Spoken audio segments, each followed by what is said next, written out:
Hello बच्चों, आज मैं आपके सामने उपस्थित हुई हूँ कक्षा 9 की पाठ्य पुस्तक क्षितिज भाग 1 के पहले पाठ को लेकर के, जिसका नाम है दो बैलों की कथा और जिसके लेखक हैं श्री मुंशी प्रेमचंद जी।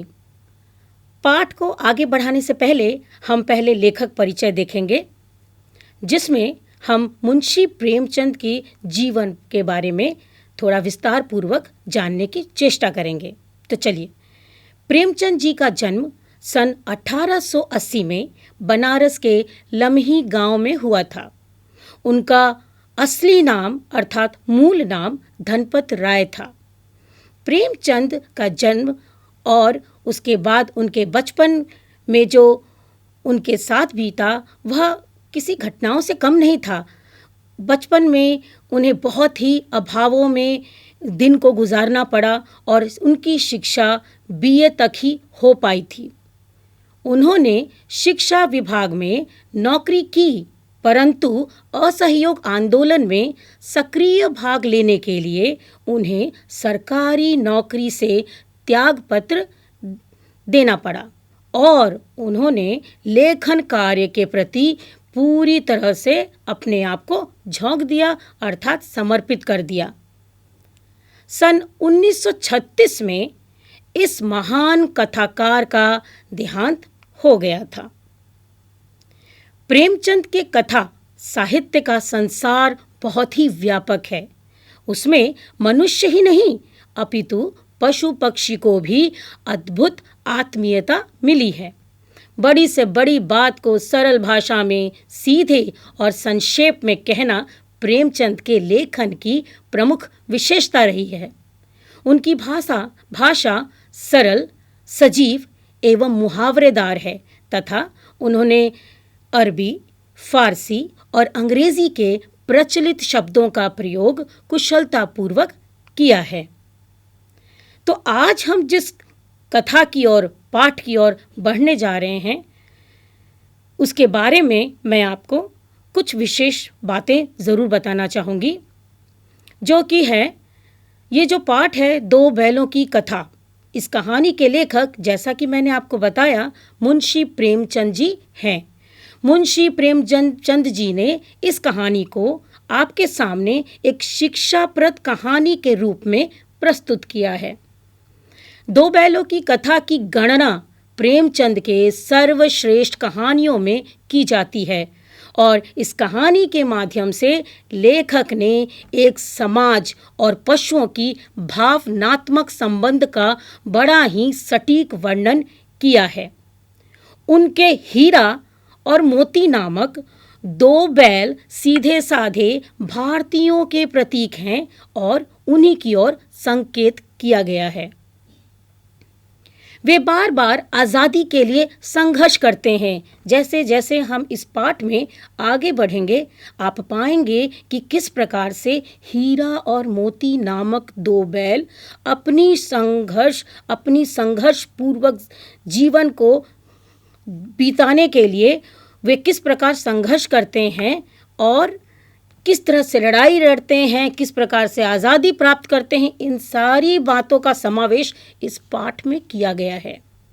और अंत में ये भी बताया गया है कि किस प्रकार आखिरकार वे सफलता प्राप्त कर ही लेते हैं और इस तरह अप्रत्यक्ष रूप से या परोक्ष रूप से ये कहानी आज़ादी के आंदोलन की भावना से जुड़ी हुई है।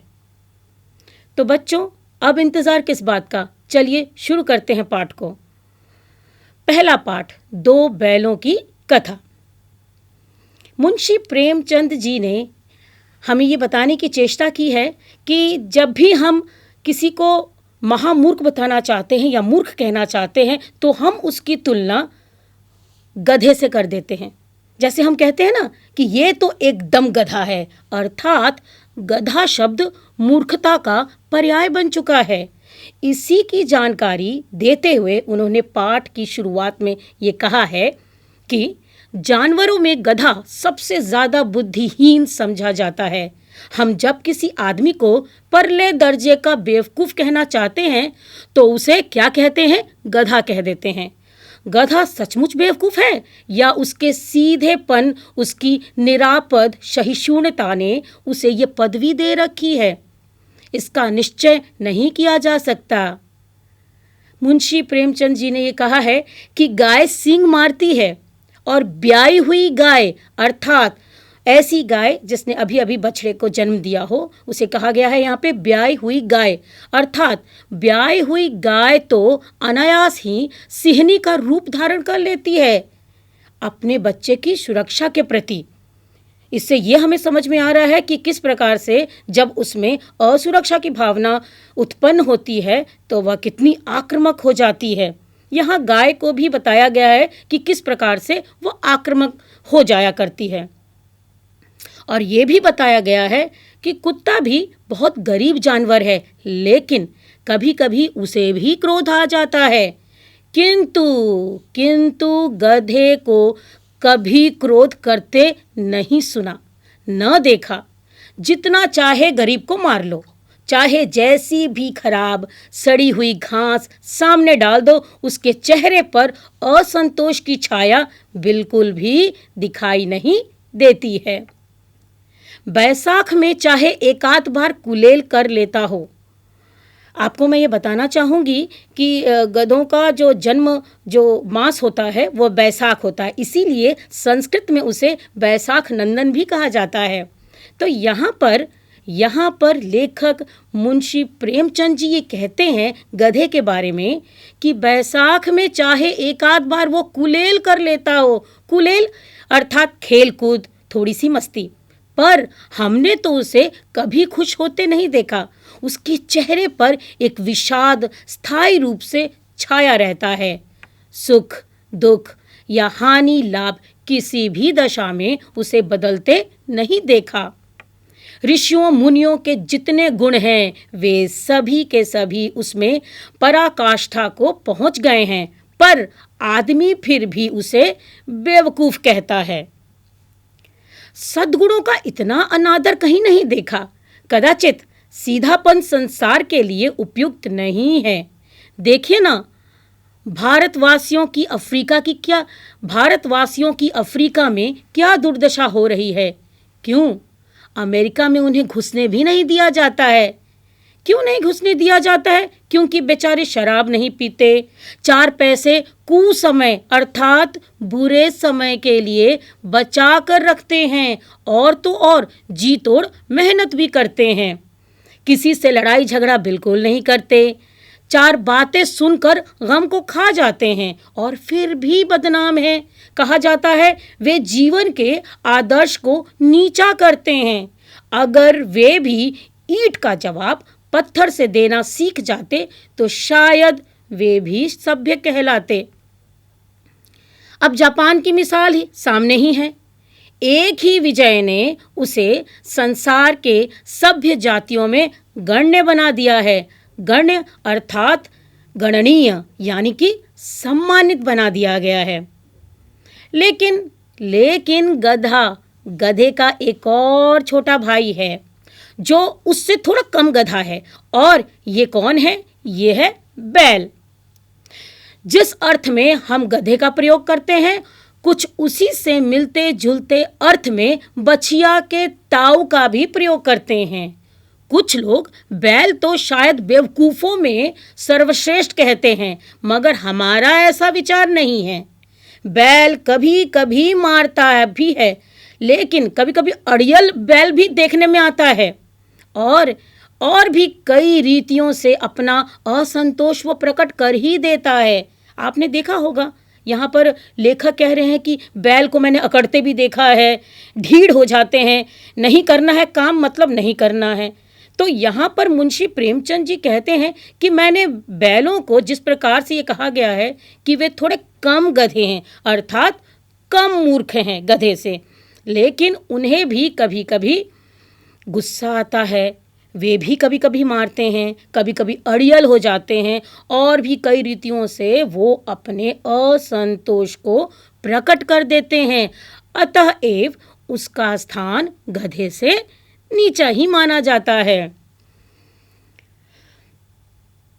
आगे ये बताया गया है कि झूरी काछी झूरी खाची एक किसान का नाम है।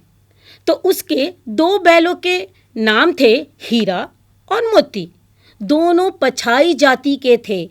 पछाई बैलों में, गायों में एक जाति का नाम है। तो ये दोनों बैल पछाई जाति के थे।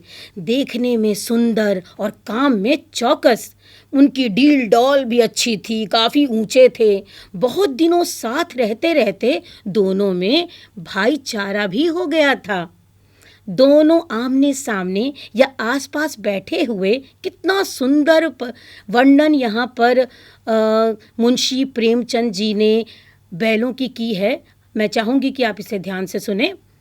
दोनों आमने सामने या आसपास बैठे हुए एक दूसरे से मूक भाषा अर्थात बिना कुछ बोले हुए सामने वाले की मन की बात को जान लेते थे। अर्थात उनकी मूक भाषा में वे विचार विनिमय करते थे। एक दूसरे के मन की बात कैसे समझ जाता था ये हम नहीं कह सकते। अवश्य ही उनमें कोई ऐसी गुप्त शक्ति थी जिससे जीवों में श्रेष्ठता का दावा करने वाला मनुष्य वंचित है। दोनों एक दूसरे को चाट कर, आपने कई बार देखा होगा बैल गाय एक दूसरे को चाट कर अपना प्रेम व्यक्त करते हैं। तो दोनों एक दूसरे को चाट कर और सूंघ कर अपना प्रेम प्रकट करते थे। कभी कभी दोनों सींग भी मिला लिया करते थे और विग्रह नाते से नहीं कि हम लड़ रहे हैं, हम अलग हो जाएंगे, ऐसी कोई भावना नहीं थी। यहाँ पर एक साथ रहते हैं तो एक साथ खेलते हैं, एक साथ मस्ती करते हैं और फिर अपना अपना काम करते हैं। तो उस भावना के नाते, विग्रह से के नाते ये सब नहीं किया जाता था। केवल और केवल विनोद के भाव से, आत्मीयता के भाव से, जैसे दोनों में बहुत ही घनिष्ठता होते ही धौल धप्पा होने लगता था। धौल धप्पा ये जो शब्द है, कई कई कई बार बच्चे खेल खेलते हैं, एक दूसरे को छू करके भाग जाते हैं। तो इसी प्रकार का विनोद या हास्य बैल भी आपस में करते थे, एक दूसरे को छूते और फिर दूर दूर भाग जाते थे। इसे ही धौल धप्पा कहा गया है। इसके बिना दोस्ती कुछ फुसफुसी, कुछ हल्की सी रहती है, जिस पर ज़्यादा विश्वास नहीं किया जा सकता। जिस वक्त ये दोनों बैल हल या गाड़ी में जोत दिए जाते हैं, अर्थात जब उन्हें हल के साथ बांध दिया जाता है और वो अपनी गर्दन हिला हिला कर चलते हैं, उस वक्त हर एक की ये चेष्टा होती है कि ज़्यादा से ज़्यादा बोझ मेरी ही गर्दन पे रहे। यहाँ पर मैं ये कहना चाहूँगी कि कितनी अच्छी प्यारी दोस्ती का यहाँ पर हमें सबूत मिल रहा है। दोनों बैल आपस में इतने अच्छे दोस्त, इतने घनिष्ठ दोस्त बन गए थे कि कोई भी एक बैल ये नहीं चाहता था कि मेरे मित्र को अधिक भार ढोना पड़े। इसीलिए वह कोशिश करता था कि ज़्यादा से ज़्यादा भार उसी के कंधों पर रहे। दिन भर के बाद दोपहर या संध्या को दोनों खुलते तो एक दूसरे को चाट चूट कर अपनी थकान मिटा लिया करते थे और नांद में खली भूसा पड़ जाने के बाद दोनों साथ उठते और साथ नाद में मुंह डालते और साथ ही बैठते। ये थी पक्की दोस्ती की निशानी। और एक मुंह अगर हटा लेता था नाद से तो दूसरा भी अपना मुंह अपने आप ही हटा लेता था। संयोग की बात तो ये हुई कि झूरी ने एक बार गोई को ससुराल भेज दिया। जो उनका जो मालिक था झूरी, और उसने क्या किया कि ससुराल से ये फरमाइश हुई कि हमें खेत जोतने के लिए बैलों की आवश्यकता है। तो उसने क्या किया कि गोई को ससुराल भेज दिया। आपको बता दूं, गोई का अर्थ होता है जोड़ा। बैलों को क्या मालूम कि वे क्यों भेजे जा रहे हैं। वे समझे मालिक ने हमको बेच दिया। अपना ये बेचा जाना उन्हें बिल्कुल अच्छा न लगा। कौन जाने, पर झूरी के साले गया को घर तक गोई ले जाने में दांतों पसीना आ गया।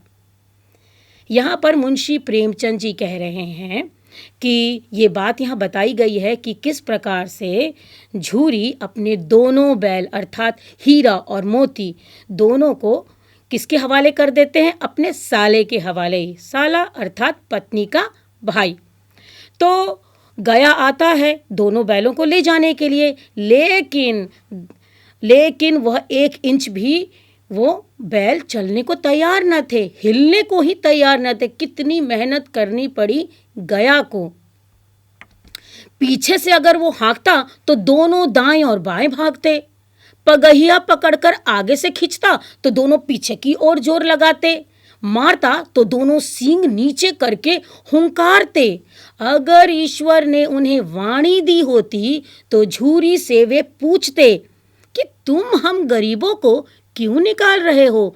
हमने तो तुम्हारी सेवा करने में कोई भी कसर नहीं उठा रखी। तो आपने देखा कि यहाँ पर गया जो कि दोनों बैलों को अपने घर ले जाना चाहता था, लेकिन बेचारे जानवर ये नहीं जानते थे कि उन्हें कहाँ ले जाया जा रहा है और क्यों ले जाया जा रहा है। ये बड़ी ही विडंबना थी। इसीलिए यहाँ पर ये बताया गया है कि यदि ईश्वर ने उन्हें बोलने की शक्ति दी होती तो वे ज़रूर अपने मालिक से अपने दिल की व्यथा कह पाते। अब आगे बढ़ते हैं। अगर इतनी मेहनत से काम न चलता था तो और काम ले लेते। ये आपस में मूक भाषा में बात कर रहे हैं, हीरा और मोती। हमें तो तुम्हारी चाकरी में मर जाना भी कबूल था। हमने कभी दाने चारे की शिकायत नहीं की। तुमने जो भी कुछ खिलाया वह सिर झुकाकर खा लिया। फिर तुमने हमें इस जालिम के हाथ क्यों बेच दिया? यहाँ पर मुंशी प्रेमचंद जी कह रहे हैं कि वे आपस में मूक भाषा में बात करते हुए एक दूसरे से बात कर रहे हैं कि आखिर मालिक ने हमें क्यों बेच दिया। भला इन जानवरों को क्या पता कि उन्हें कहाँ ले जा रहे हैं, क्यों ले जा रहे हैं, बट वो अपनी व्यथा को एक दूसरे से बांटकर संतुष्टि प्राप्त कर रहे थे। संध्या समय दोनों बैल अपने नए स्थान पर लगभग पहुंच गए। दिन भर के भूखे थे, लेकिन जब नांद में लगाए गए तो एक ने भी उसमें मुंह नहीं डाला। दिल तो भारी हो रहा था। जिसे उन्होंने अपना घर समझ के रखा था वह आज उनसे छूट गया था। ये नया घर, नया गांव, नए आदमी उन्हें बेगानों से लगते थे। ये बात कितनी सजीव लगती है, कितनी सही बात लिखी है कि भला पशुओं को क्या पता कहाँ जा रहे हैं और नई जगह पे जाके हर चीज़ उन्हें बेगानी लगती है, हर लोग उसे बेगाने लगते हैं। वो अपनापन वहाँ पर उन्हें मिल नहीं पाता है। दोनों ने अपनी मूक भाषा में सलाह की, एक दूसरे को कनखियों से देखा, कनखियों यानी टेढ़ी आंखें करके देखा एक दूसरे को, और वहीं पर लेट गए। जब गांव में सोता पड़ गया तो दोनों ने जोर मारकर पगहे तुड़ा डाले और घर की तरफ चले। पगहे बहुत मजबूत थे। पगहे यानी रस्सी को कहा जाता है। आप देखते होंगे गांव में या जहाँ कहीं पर भी पशुओं को बांधा जाता है तो उनके गले में रस्सी बांधी जाती है, उसे ही यहाँ पर पगहे कहा गया है। यह अनुमान न हो सकता था कि कोई बैल उन्हें कैसे तोड़ सकेगा, पर इन दोनों ने इस समय दुगनी शक्ति यानी दूनी शक्ति उनके अंदर अपने आप आ गई थी और एक ही झटके में रस्सियां टूट गईं और वे स्वतंत्र हो गए। अब जैसे ही स्वतंत्र हुए तो झूरी प्रातःकाल सोकर उठा तो देखा कि दोनों बैल चरनी पर खड़े हैं। दोनों की गर्दनों में आधा आधा गराव लटका है। घुटने तक पांव कीचड़ से सने हुए हैं, भरे हुए हैं, और दोनों की आंखों में विद्रोहमय स्नेह झलक रहा था। अर्थात ऐसा लग रहा था कि वे अपने मालिक से कुछ कहना चाहते हैं, कुछ अपनी शिकायतों का पिटारा खोलना चाहते हैं। झूरी बैलों को देखकर स्नेह से गदगद हो उठा। दौड़कर उसने उन्हें गले लगा लिया। प्रेमालिंगन और चुंबन का यह दृश्य बड़ा ही मनोहर था। जब जब पशु किसी दूसरे घर में लेके गए हों और वहाँ से रस्सी तोड़ करके जब वापस अपने मालिक से मिलने आते हैं, तो यहाँ पर पशु और मनुष्य के बीच का जो भावनात्मक दृश्य है वो बहुत ही सुंदर तरीके से बताया गया है। घर और गांव के लड़के जमा हो गए और तालियां बजा बजा कर उन्होंने उनका स्वागत किया। गांव के इतिहास में ये घटना अभूतपूर्व न होने पर भी बड़ी ही महत्वपूर्ण थी। बाल सभा ने तो निश्चय किया कि दोनों पशु वीरों को अभिनंदन पत्र देना चाहिए। कोई अपने घर से रोटियां ले आया, तो कोई जाके गुड़ ले आया, कोई जाके चोकर ले आया और कुछ बच्चे जाकर के भूसी ले आए। अर्थात वे बैलों को खुश करना चाहते थे। इनमें से एक बालक ने कहा, ऐसे बैल किसी के पास नहीं होंगे। तो दूसरे ने उसका समर्थन करते हुए कहा, इतनी दूर से दोनों अकेले चले आए। तीसरा बोला, बैल नहीं है, वे उस जन्म के आदमी हैं। इसका प्रतिवाद करने का किसी के अंदर साहस ना हुआ। प्रतिवाद अर्थात विरोध करने का, क्योंकि नतीजा तो सामने था। तो झूरी की स्त्री ने बैलों को जब द्वार पर खड़े देखा तो वो जल उठी। बोली, कैसे नमक हराम बैल हैं ये कि एक दिन में वहां काम न किया और भाग खड़े हुए। झूरी अपने बैलों पर ये आक्षेप न सुन सका। ये जो इल्ज़ाम लगाया था उसकी पत्नी ने, ये बिल्कुल झूरी बर्दाश्त न कर सका और उसने कहा, नमक हराम क्यों है? चारा दाना न दिया होगा तो क्या करते? स्त्री ने रोब के साथ कहा, बस तुम ही तो बैलों को खिलाना जानते हो, और तो सभी बस पानी पिला पिला के रखते हैं। झूरी ने चिढ़ाया, चारा मिलता तो क्यों भागते? स्त्री थोड़ी सी चिढ़ गई। झूरी की बातों को सुन करके स्त्री चिढ़ गई और उसने कहा, भागे इसलिए कि वे लोग तुम जैसे बुद्धुओं की तरह बैलों को सहलाते नहीं हैं, खिलाते हैं तो रगड़ कर जोतते भी हैं, काम लेते हैं। ये दोनों ठहरे कामचोर। भाग निकले वहां से। अब देखूं कहां से खली और कहां से चोकर मिलता है। सूखे भूसों के सिवा कुछ न दूंगी इनको, खाएं चाहे मरे। और वही हुआ।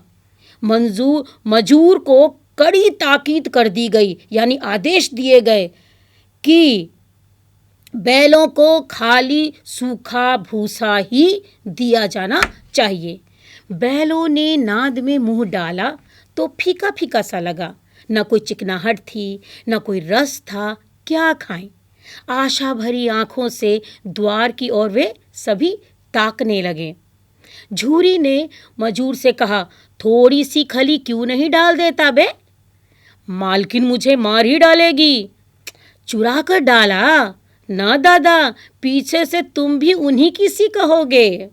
अर्थात यहाँ पर जो स्नेह की भावना है झूरी के मन में अपने बैलों के प्रति, उसे यहाँ पर व्यक्त किया जा रहा है। क्योंकि झूरी की पत्नी ने तो कुछ भी देने से मना कर दिया, तो खाली भूसा, रूखा सूखा, न स्वाद न रस, तो अब क्या होगा? तो अपने बैलों को इस तरह से देखते हुए झूरी ने कहा कि भाई थोड़ी कुछ डाल दो। तो उसने कहा, ना बाबा, मैं तो नहीं डालूंगा, क्योंकि मैं डालूंगा उनके खाने में तो आप फिर मेरी साइड ना लेकर के उनकी तरफ हो जाओगे। दूसरे दिन झूरी का साला फिर आया और बैलों को ले चला।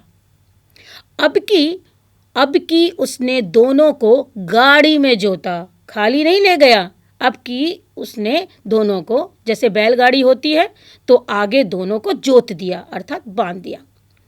2-4 बार मोती ने गाड़ी को सड़क की खाई में गिराना चाहा, क्योंकि अंदर से विद्रोह तो था ही, गुस्सा तो भरा था ही, पर हीरा ने संभाल लिया क्योंकि वो ज़्यादा सहनशील था।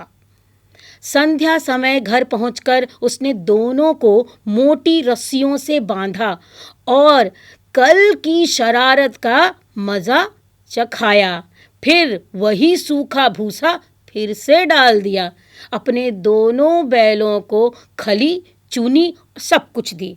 देखिए, यहाँ पर प्रेमचंद जी ये बताने की चेष्टा कर रहे हैं कि किस प्रकार से जब आप आपस में जो आत्मीयता होनी चाहिए, जो भावना होनी चाहिए प्रेम की, यदि आपका अपने पशुओं के साथ ना हो तो किस तरह से व्यवहार किया जाता है।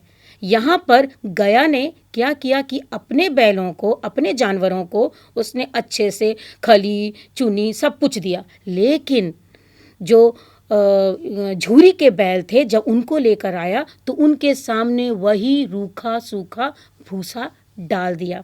एक तरह से वह उनसे बदला लेना चाहता था कल का। आगे देखते हैं। दोनों बैलों का ऐसा अपमान कभी भी नहीं हुआ था।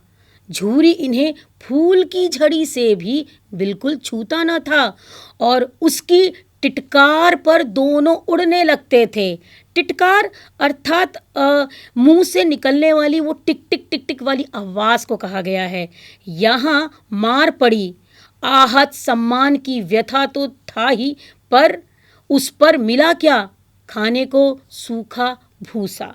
एक तो इतनी बेइज्जती हुई हीरा और मोती की, और उसके बाद भी खाने को क्या दिया गया ने? खाने को दिया सूखा भूसा। नाद की तरफ आंखें तक न उठाई उन दोनों ने। दूसरे दिन गया ने बैलों को हल में जोता, पर इन दोनों ने जैसे पांव न उठाने की कसम खा रखी थी। वो मारते मारते थक गया। गया बैलों को मारते मारते थक गया, पर दोनों ने पांव तक नहीं उठाया। एक बार जब उस निर्दयी ने हीरा की नाक पर खूब डंडे जमाए तो मोती का गुस्सा काबू के बाहर हो गया। हल लेकर वो भागा। हल, रस्सी, जुआ, जोत सब टूट टाट कर अपने आप ही बराबर हो गए। गले में बड़ी बड़ी रस्सियां ना होती तो दोनों पकड़ाई में नहीं आते। ये तो शुक्र है कि उनके गले में रस्सियां थी, लोग भाग भाग कर उन बैलों को पकड़ पा रहे थे। नहीं तो जिस तरह का व्यवहार गया और उसके आदमी कर रहे थे हीरा और मोती के साथ, वह बिल्कुल ही सहने लायक नहीं था। इसीलिए दोनों जो बैल थे, हीरा और मोती, दोनों बहुत ही विद्रोह पे आ गए थे। ठीक है। हीरा ने मूक भाषा में कहा, मूक भाषा अर्थात एकदम चुपचाप, कि भागना व्यर्थ है। मोती ने उत्तर दिया, तुम्हारी तो इसने तो जान ही ले ली थी, अब की बड़ी मार पड़ेगी। तो दूसरे ने कहा, पढ़ने दो, बैल का जन्म लिया है तो मार से कहाँ तक बचेंगे। गया दो आदमियों के साथ दौड़ा आ रहा है। दोनों के हाथ में क्या थी? लाठियां थी। मोती बोला, कहो तो दिखा दूं कुछ मजा मैं भी। लाठी लेकर आ रहा है। हीरा ने समझाया, नहीं भाई, खड़े हो जाओ, मुझे मारेगा तो भी मैं एक दो को गिरा दूंगा। नहीं, हमारी जाति का ये धर्म नहीं है। मोती दिल में ऐंठ कर रह गया। गया आ पहुंचा और दोनों को पकड़कर लेके वापस अपने घर चला गया। कुशल हुई कि उसने इस वक्त मारपीट नहीं की, नहीं तो यदि गया मारपीट पर उतारू हो जाता तो दोनों बैल भी विद्रोह कर लेते। उन्होंने अपना मन उसी प्रकार से बना लिया था, तो मोती भी पलट जाता।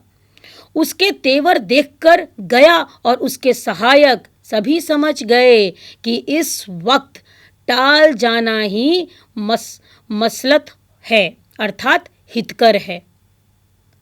आज दोनों के सामने फिर से वही सूखा भूसा लाकर रख दिया गया था। दोनों चुपचाप खड़े रहे। घर के लोग भोजन करने लगे। उस वक्त छोटी सी लड़की 2 रोटियां लिए निकली और दोनों के मुंह में देकर वो चली गई। उस एक रोटी से इनकी भूख भला क्या शांत हो सकती थी? पर दोनों के हृदय को मानो भोजन मिल गया हो। यहाँ भी किसी सज्जन का वास है। लड़की भैरव की थी और उसकी माँ मर चुकी थी और सौतेली माँ उसे हमेशा मारती रहती थी। इसीलिए शायद इन बैलों से उसे एक प्रकार की आत्मीयता हो गई थी, अपनापन लगने लगा था। वो अपनी तकलीफ को इन बैलों के तकलीफ के साथ जोड़ कर देखती थी। दोनों दिन भर जोते जाते, डंडे खाते, अड़ते, शाम को थान पर बांध दिए जाते और रात को वही बालिका फिर से उन्हें 2 रोटियां खिला जाती। प्रेम के इस प्रसाद की यह बरकत थी कि 2-2 गाल सूखा भूसा खाकर भी दोनों दुर्बल न होते थे, क्योंकि वो सिर्फ मात्र भोजन नहीं थे, अपितु प्रेममय, प्रेम से लिप्त वह भोजन था। मगर दोनों की आंखों में, रोम रोम में विद्रोह भरा हुआ था। एक दिन मोती ने मूक भाषा में कहा, अब तो सहा नहीं जाता हीरा, क्या करना चाहते हो? एक आध को सींगों पर उठाकर फेंक दूं? लेकिन जानते हो, वो प्यारी लड़की जो हमें रोटियां खिलाती है, उसी की लड़की है जो इस घर का मालिक है। यह बेचारी अनाथ न हो जाएगी तो मालिक को न फेंक दूं, वही तो उस लड़की को मारती है, मालकिन को फेंक देता हूं। लेकिन औरत जात पर सींग चलाना मना है, ये भूले जाते हो। तुम तो किसी तरह निकलने ही नहीं देते हो। बताओ, तुड़ाकर भाग चले क्या? हाँ, यह मैं स्वीकार करता हूँ, लेकिन इतनी मोटी रस्सी भला टूटेगी कैसे? इसका एक ही उपाय है, पहले रस्सी को थोड़ा सा चबा लो और फिर एक ही झटके में तोड़ देंगे। रात को जब बालिका रोटी खिलाकर चली गई तो दोनों रस्सियां चबाने लग गए, पर मोटी रस्सी मुंह में न आती थी। बेचारे बार बार जोर लगाकर रह जाते थे। सहसा घर का द्वार खुला और वही लड़की फिर निकली। दोनों सिर झुकाकर उसका हाथ चाटने लगे। दोनों की पूंछें खड़ी हो गई थी, मानो वो पूरा एकदम एकदम जागरूक हो चुके थे कि अब बस भागना ही है।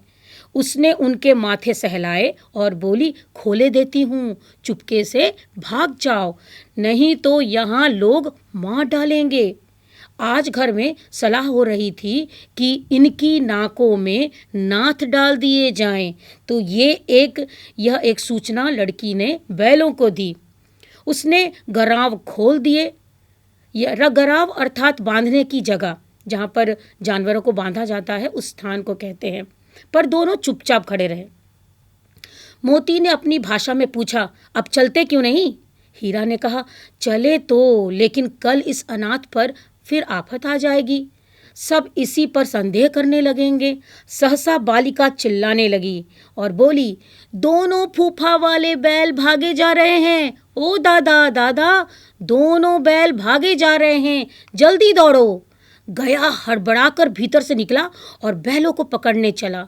वे दोनों भागे। गया ने पीछा किया और भी वे तेज हुए। गया ने शोर मचाया, फिर गांव के कुछ आदमियों को भी साथ लेने के लिए लौटा। दोनों मित्रों को भागने का मौका मिल गया। सीधे दौड़ते चले गए, यहाँ तक कि मार्ग का ज्ञान तक न रहा।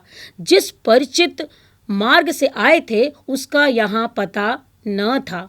नए नए गांव मिलने लगे दौड़ते दौड़ते। तब दोनों एक खेत के किनारे खड़े होकर सोचने लगे कि अब क्या करना चाहिए। हीरा ने कहा, मालूम होता है हम राह भूल गए हैं। तुम भी बेतहाशा भागे, वहीं उसे मार गिराना था। उसे मार गिराते तो दुनिया क्या कहती? वह अपना धर्म छोड़ दे, लेकिन हम अपना धर्म भला कैसे छोड़ेंगे? दोनों भूख से व्याकुल हो रहे थे कि खेत में मटर खड़ी थी।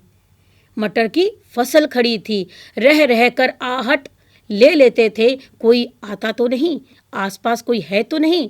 जब पेट भर गया तो दोनों ने आज़ादी का अनुभव किया तो मस्त होकर उछलने कूदने लगे। पहले दोनों ने डकार ली और फिर सींग मिलाए और एक दूसरे को ठेलने लगे। मोती ने हीरा को कई कदम पीछे हटा दिया, यहाँ तक कि वह खाई में भी गिर गया। तब उसे भी क्रोध आया, संभल कर उठा और फिर मोती से मिल गया। मोती ने देखा कि खेल में झगड़ा हुआ चाहता है तो किनारे हट जा। तो बच्चों, अब तक की कहानी जितनी हमने पढ़ी है उस पर आधारित कुछ प्रश्न मैं आपके समक्ष दिखा रही हूँ, जिसमें से पहला प्रश्न है, झूरी काछी के कितने बैल थे और उनके क्या नाम थे? आप लोगों ने अगर कहानी को पढ़ा और समझा है तो ये बता दूं कि झूरी काछी के 2 बैल थे जो बहुत ही सुंदर, सुडौल और लंबे चौड़े थे, और उनके नाम क्या थे? हीरा और मोती। दूसरा प्रश्न है इस पाठ से संबंधित कि मोती द्वारा किए गए प्रश्न की उसने कहा था कि अब की बार बड़ी मार पड़ेगी। इस पर हीरा का क्या जवाब था, उसकी क्या प्रतिक्रिया थी? तो यहाँ पर जब मोती हीरा से कुछ कह रहा था तो इस बात पर कि अब की बार बड़ी मार पड़ेगी, इस पर हीरा ने कहा था कि बैलों का आखिर जन्म लिया है तो मार से क्या डरना, मार तो पड़ेगी ही क्योंकि हमने बैलों का जन्म लिया है। और आखिरी कहानी के अंतिम भाग में जो हमने देखा कि छोटी सी जो लड़की थी जो हमेशा उन्हें रोटियां खिलाया करती थी प्रेम पूर्वक, वह छोटी सी लड़की कौन थी और उसे बैलों से आत्मीयता क्यों हो गई थी? तो जैसा कि हमने इस भाग में जाना कि वो छोटी सी लड़की जो थी वह भैरव की पुत्री थी या उसकी लड़की थी, भैरव की लड़की थी, तथा उसे अपनी कहानी अर्थात मैंने आपको इस पाठ में बताया कि किस प्रकार से उसकी अपनी माँ की मृत्यु हो जाती है और उसकी जो सौतेली माँ थी वो उसे बहुत मारती पीटती थी, उसके साथ अच्छा व्यवहार नहीं करती थी। तो वो अपनी इस जिंदगी की तुलना, अपने जीवन की तुलना वह किसी हद तक इन दोनों बैल अर्थात हीरा और मोती से करने लग गई थी। इसीलिए शायद उससे वही दशा उनके साथ भी होते हुए प्रतीत हो रही थी, इसीलिए उन दोनों बैलों से आत्मीयता उनकी हो गई थी। तो बच्चों, आप इन सवालों का जवाब हमें लिखकर अवश्य भेजें या हो सके तो अपने मित्र के साथ चर्चा करें। धन्यवाद।